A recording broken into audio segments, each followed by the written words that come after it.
ያው አንድ ቀን እነሱ ተነሱ ብለው በሆነ ነገር አማኝተው ነው እንደዚህ የሚሰውና እኛ መቼም ወደማይቀረው ነው የምንሄደው። ግን እዚህ አሟሟታችንና ያለንበት ቦታ በጣም አስቸጋሪ ስለሆነ ነው እንጂ እና ሙተን ከምታለቅሱ አባቶቻችን ሙተን ከምታለቅሱ ወንድሞቻችን በቁማችን ሳለን እርዱን። የሞቱትን አንዴ ተሰውተዋል፣ ነፍሳቸውን ለአጸደ ገነት ያድርግላቸው።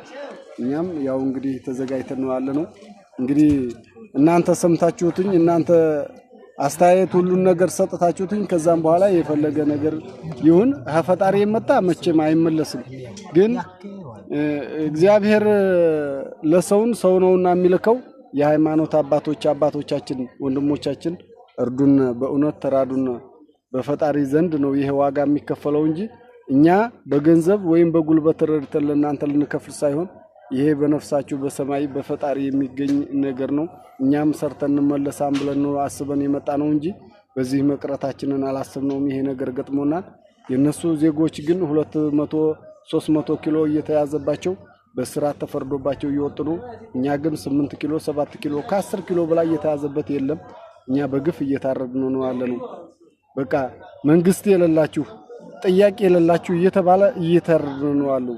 እስኪ ለዜጎቻችሁ የምትቆረቆሩ ወንድሞቻችን መንግስት፣ የኢትዮጵያ መንግስት፣ የኢትዮጵያ ባለስልጣኖች ሁሉ ህዝብ በሙሉ ድረሱልን። የሃይማኖት አባቶች እን ጊዜ ሳንሞት ሳለን ጩሁልን እና በጣም አመሰግናለሁ። ያው ራያ ቆቦ ልዩ ቦታ ራያ ቆቦ ዞን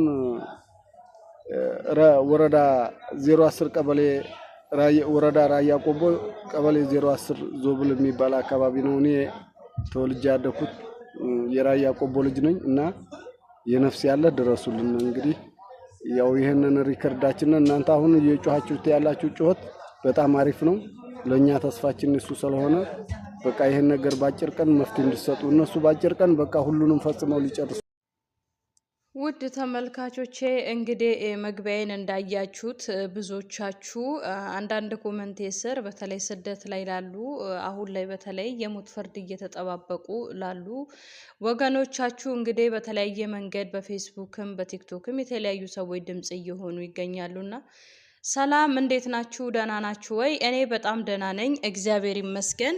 በያላችሁበት ሰላማችሁ ብዝት ይበልልኝ እያልኩኝ እንግዲህ ይሄንን ቻናል ከመጀመራችሁ በፊት ሰብስክራይብ እያደረጋችሁ ቤተሰብ ሁኑኝ።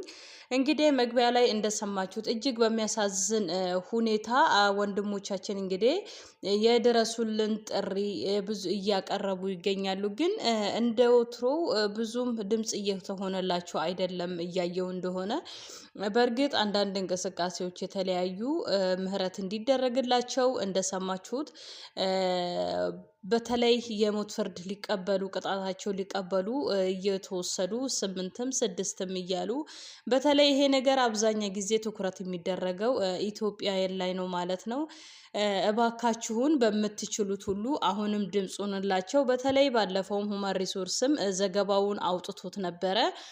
ግን እንግዲህ የኢትዮጵያ መንግስት እስካሁን ምንም ያለው ነገር የለም። ብፁዕ አቡነ ማትያስ እንግዲህ የኢትዮጵያ ኦርቶዶክስ ተዋሕዶ ቤተክርስቲያን እነሱም በተቻላቸው መጠን መንግስት ይሄንን ጉዳይ እጅ ያስገብቶበት ምህረት ከመንግስት እንዲጠይቅለት እንግዲህ ፍትህ በማለት ድምጻቸውን እያሰሙ ይገኛሉ። እንግዲህ ለሰው የማይቻል እግዚአብሔር አምላክ እንግዲህ የሞታቸውን ደብዳቤ ወደ ደስታ ይቀይርላቸው ነው የምለው። በተለይ ብዙዎቹ ሰርተን እንመጣለን እና ያልፍልናል እንቀየራለን በሚል ሀገር ላይ ለምን አልተቀመጡም ለማለት በእርግጥ እጅግ ከባድ በሆነ ሁኔታ አገር ቤት አሁን ላይ ኢትዮጵያ ላይ ታውቃላችሁ፣ በተለያየ ምስራቅ፣ ደቡብ፣ ምዕራብ የትኛውም ክፍል ሰላም የለውም። ከዚህ ከመሆን መሰደድ ይሻላል ብለው በሚሰደዱ ግን የተለያየ ነገር ህገወጥ ተገኝቶባቸዋል በሚል ነው እንግዲህ የሞት ፍርድ እየተቀበሉ ያሉት። እባካችሁን አሁንም ልል የምችለው እነኚህ ሰዎች ትምህርት ይሁኑላችሁ። አሁንም እየመጣችሁ ያላችሁ እየተሰደዳችሁ ያላችሁ አቁሙ፣ ይብቃችሁ። በቃ ከመሞት መሰንበት ይሻላልና እባካችሁን እነኚህ በዚህ ላይ ድምጽ ሁኑልን እያሉ ሪከርዳቸውን እንደዚህ እያለቀሱ እየተናገሩ እናንተ ለምን አሁንም በጭፍን ወዲህ እየመጣችሁ እንደሆነ አላውቅም። በተለይ ደግሞ ህገ ወጦች ደላሎች ማለት ነው።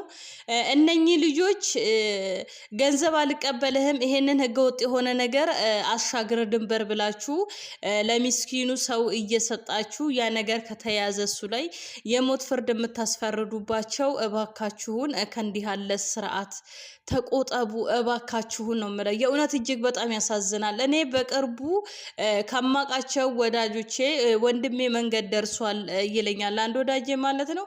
እንዴት ነው መንገድ ሊደርስ የሚችለው?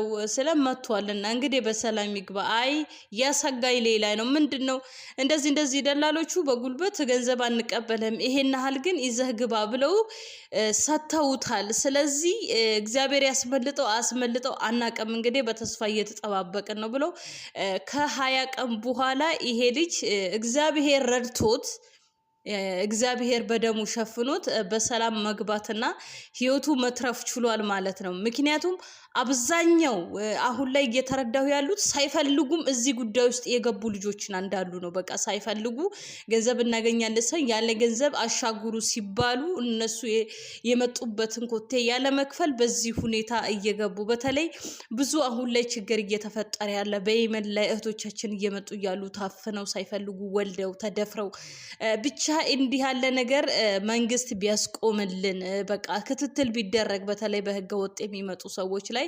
እባካችሁን አሁንም እንዲህ ያለ ነገር የምታረጉ ተቆጠቡ። ለነኚህ የሞት ፍርዳቸውን ለሚጠባበቁ ድምጹን ለሚሉት ደግሞ እባካችሁ ትልልቆች ፔጅ ያላችሁ ይሄንን ነገር ድምጹኗቸው። እግዚአብሔር አምላክ ይርዳችሁ። የሞት ፍርድ መቀየር ይችላልና ወደ መኖር ፍትህ ይስጣችሁ ነው የምለው። አሁንም እየመጣችሁ ያላችሁ ፕሊስ ከዚህ ድርጊት ተቆጠቡ፣ አትምጡ፣ ይቅርባችሁ። አሁን እጅግ ከብዷል። በቃ ድንበርን በጣም ዘመናዊ በሆነ ካሜራ ነው መንግስትም ድንበሩን እየጠበቀ ያለውና ስለዚህ እባካችሁን አሁንም ከመምጣት ተቆጠቡ። ብዙዎቻችሁ መንገድ ደርሰናል፣ እዚህ ደርሰናል፣ የተለያየ ሰው እንዲሆኗል ሲሉ ሰማላችሁ። ለሚመጡትም እግዚአብሔር ማስተዋሉን ይስጣችሁ። ኮኪቲዩብን በድጋሜ ሰብስክራይብ፣ ሼር እያደረጋችሁ ቤተሰብ ሁኑኝ፣ አበረታቱኝ። ቸር እንገናኝ። ሰላም ለኢትዮጵያ፣ ሰላም ለሀገሬ፣ ሰላም ለወገኔ።